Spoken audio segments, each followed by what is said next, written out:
রামনবমীর মিছিলে কি এরকম কোনো নিয়ম আপনারা রাখছেন বা কোনোদিন রাখেন যেখানে কোনো সংখ্যালঘু সম্প্রদায়ের কেউ মিছিলে অংশগ্রহণ করতে পারবে না?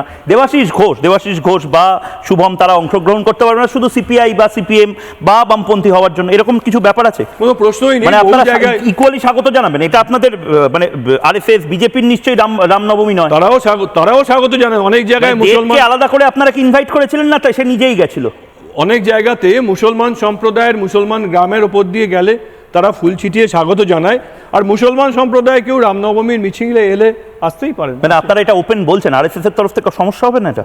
দেখুন, আমরা মনে করি ভারতবর্ষের প্রত্যেকটি নাগরিক তারা জাতিগতভাবে হিন্দু হিন্দু হিন্দু আমাদের জাতীয়তা। হ্যাঁ, হিন্দু আমাদের জাতীয়তা।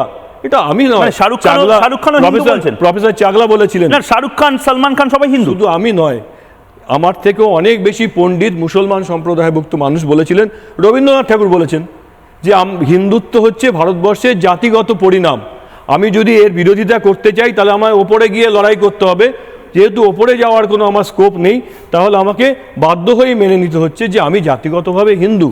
তার জন্য যে উপাসনা পদ্ধতি ভিন্ন হতেই পারে, কিন্তু জাতিগতভাবে আমরা হিন্দু। হিন্দুস্থান বলে না।